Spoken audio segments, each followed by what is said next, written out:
Right, oh, and welcome back. We have sorted out the cable between us and Holland. Apparently it was the Peach application and we hadn't put GB in. So I will now pass you over to Eric.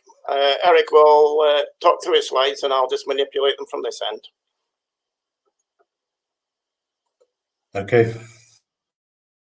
Thank you, Ram. A bit of a hiccup for the technical speech having technical problems then to start with. But click to the next slide, please, Robin.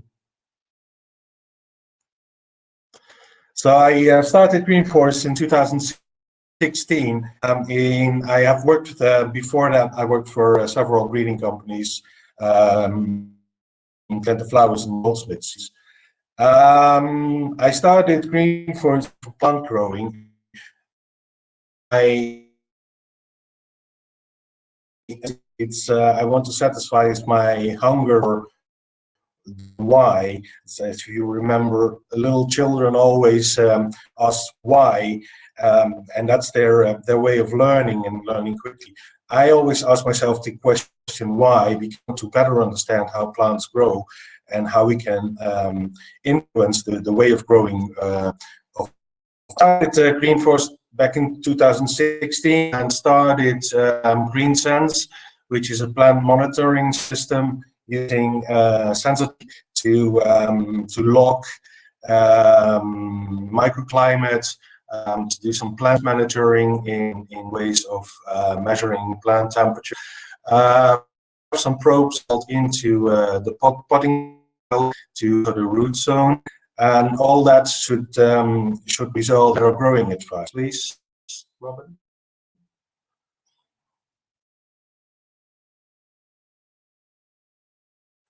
Most of the people might know me from my work for the breeding company Morel. So most people will probably know me for Cyclamen, but I also work. Next slide. I also work for a company, a compost manufacturer in Holland, where I do some product development with some of their customers on their compost.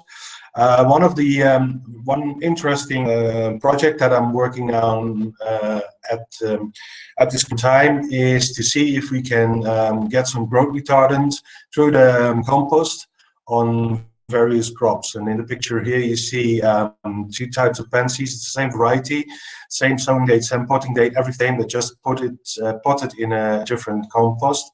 But the right one is normally PGR with the normal procedure of the culture.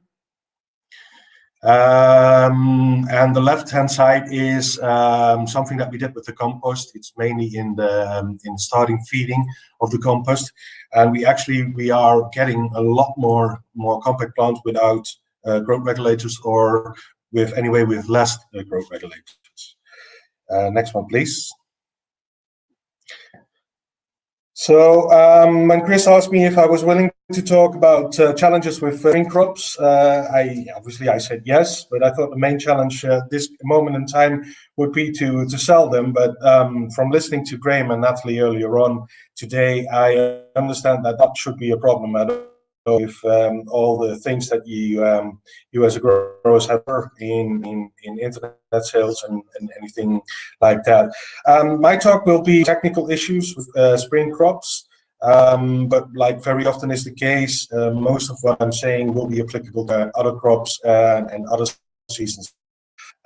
We will touch on plant balances, what I call the gearbox of plant growing. We will see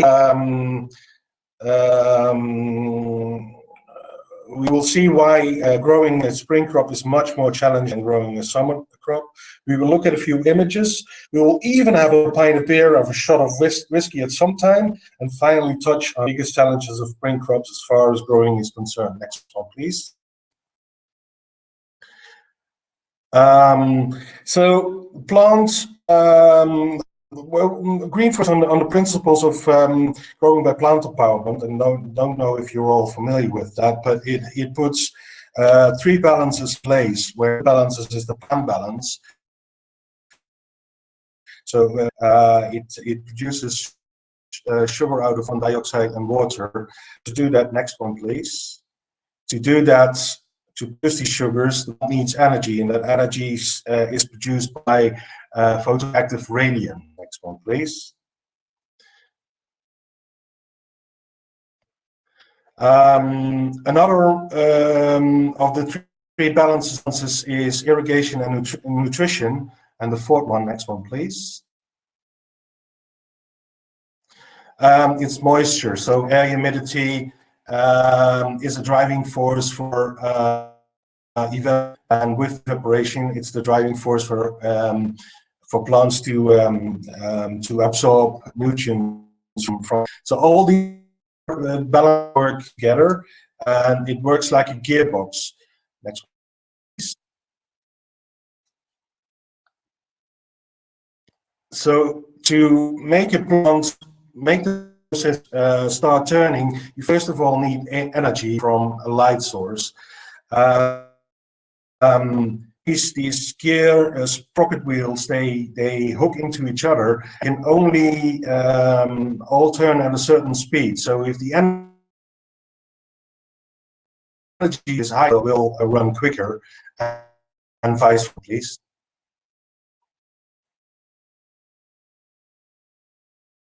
Next one. Or as a German researcher, Justus von Liebig, expressed it, if you look at a barrel, the barrel can only be filled until the level of the highest bar. So if we manage to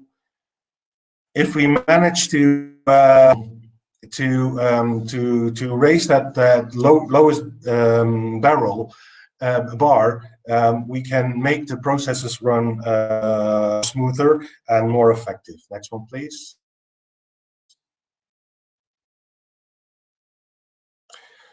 What's the difference between crops and spring crops?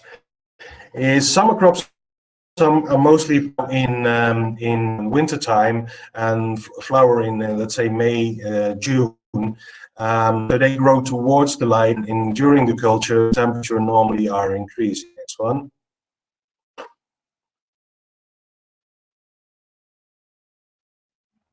Spring crops, on the other, until let's say somewhere in November, and they grow away from the light.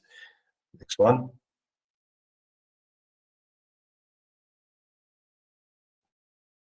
But a big difference between summer crops and spring crops is that the huge difference in temperature.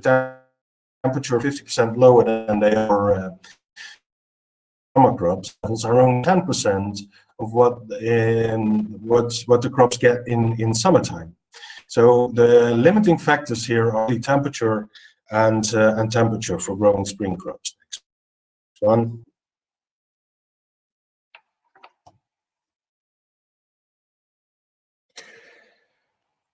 So spring crops have very different energy dynamics compared to summer crops, and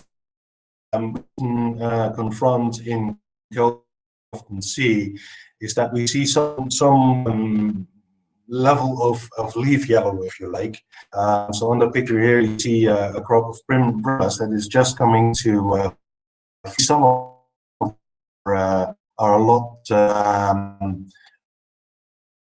Please.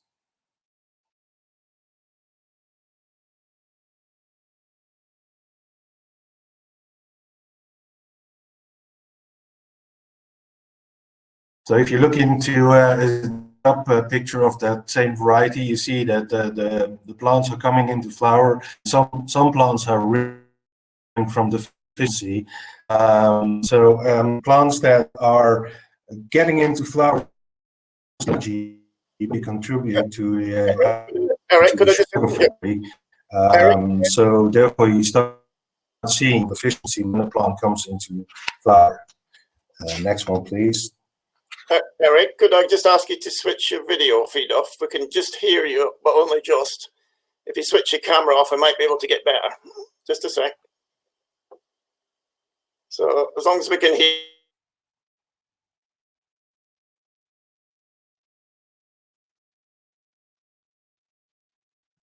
Is it better now? I hope the sound is better now. On the picture now, you see a crop of ranunculus, and that's also starting to get into flower. And also here you see starting deficiency of nitrogen starts to develop at the bottom leaves of the plant. So with plants coming into flower in low light levels that are available to spring crops, you start running into deficiencies very easy. Next one, please.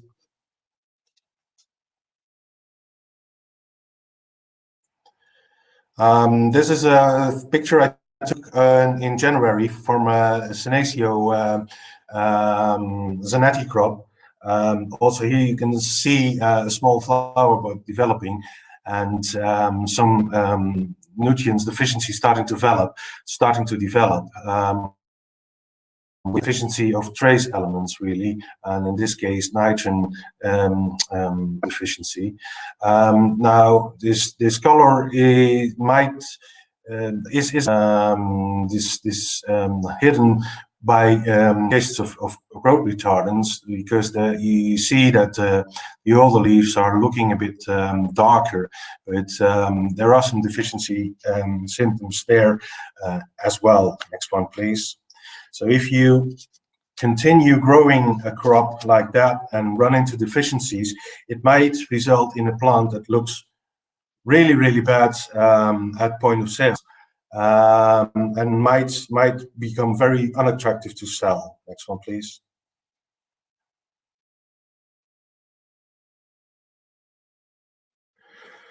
On the picture now, you see two Senecio Zanetti Magenta.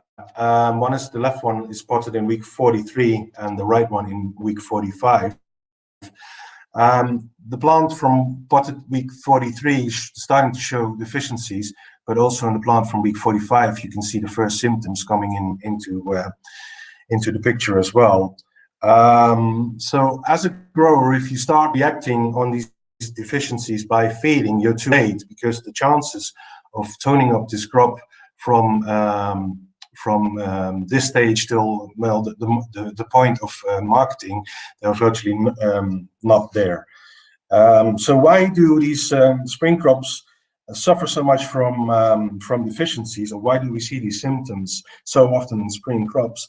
It's because of the low watering frequency that we have, and the low feeding as a result. So what can we do to overcome this? Just crank up the feeding. But how? Well, to try and explain how we can do that, I first want to have a drink with you. So next slide, please. So cheers to a pint of beer or a shot of whiskey. I often use this example to explain why concentration matters and why the concentration of applied feeding matters. Well, here's an example on volume and concentration. A pint of beer only contains 2.8 mils of alcohol, if you look at the volume of a pint, where a shot of whiskey has 14 mils of alcohol, although the volume is a lot less than with a pint of beer. So to get really drunk, you need to drink like 5 pints of beer and only the equivalent of 1 shot of whiskey to have the same alcohol volume into your body. So next slide, please.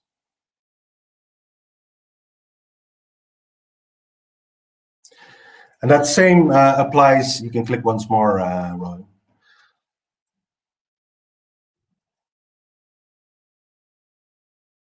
So the same applies to spring and summer crops. Whereas summer crops, you water like twice a week, and you will get something like 300 cc's per week into a pot that's water content.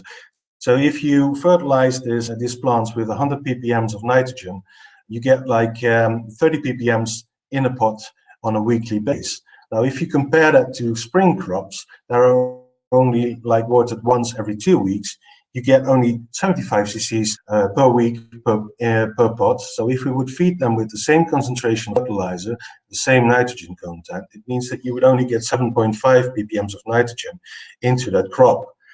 So with the lower volume of watering, you get less feeding in there. And that is why you very often see the problems with deficiencies on spring crops. So in order to overcome this problem, you need to feed them with either a higher feed level or a higher nitrogen level. Next one, please.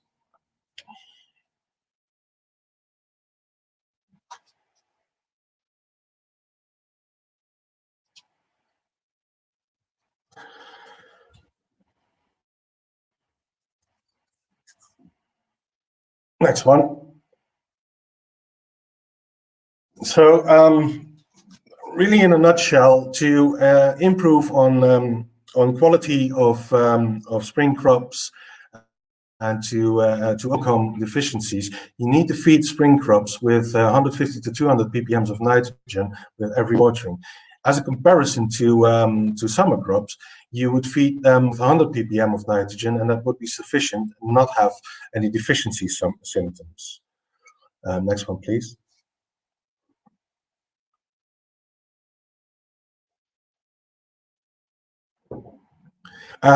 So as a result of the higher feed of nitrogen, you might face some excessive growth that needs to be corrected with PGR treatment then, and not with feeding, because feeding would mean that you would start feeding less and that you would run into deficiencies later on in the culture. Next one, please.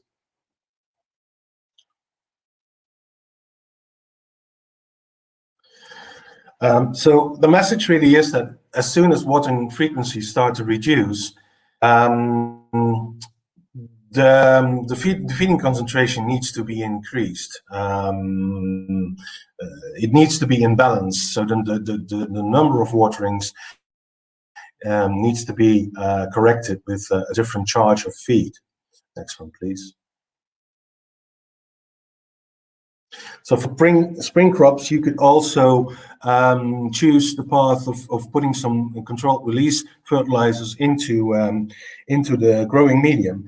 But since temperatures are generally low during the season, the controlled release fertilizers will not provide enough feeding during the culture. So it can be in addition to the liquid feeding that you do. But I think the main message is that you need to feed spring crops at a much higher level than you would need to feed the summer crops. Well, really, this was the last slide. Really, sorry that it went a bit. I don't know how to say. Yeah, it went a bit wrong. I don't know what's happened with the communication here, but thank you for listening. I hope you still did get a few things out of it. Yeah, thanks for that, Eric. Eric will hopefully appear in one of the sessions once we've worked out what's going wrong with the telephone line. Finally, this is the last theme of the day, so thank you all for listening so quietly. We're now off to the top tips crop session. You'll find the sessions on the left-hand side of your screen, and then just click on sessions and look in top tips and we'll appear there. But before we go, James has some inspirational words for us. Well, I wouldn't say inspirational, Robin, but it's just a few more thank yous, really, because I just wanted to thank all our guests for joining us today, and hopefully you found it as fascinating as I have. Also, I would like to just, again, continue to thank our speakers, and also the sponsors of the event, namely AHDB, Cambridge HOK, Mole Seeds, and Beacon Camp Plants.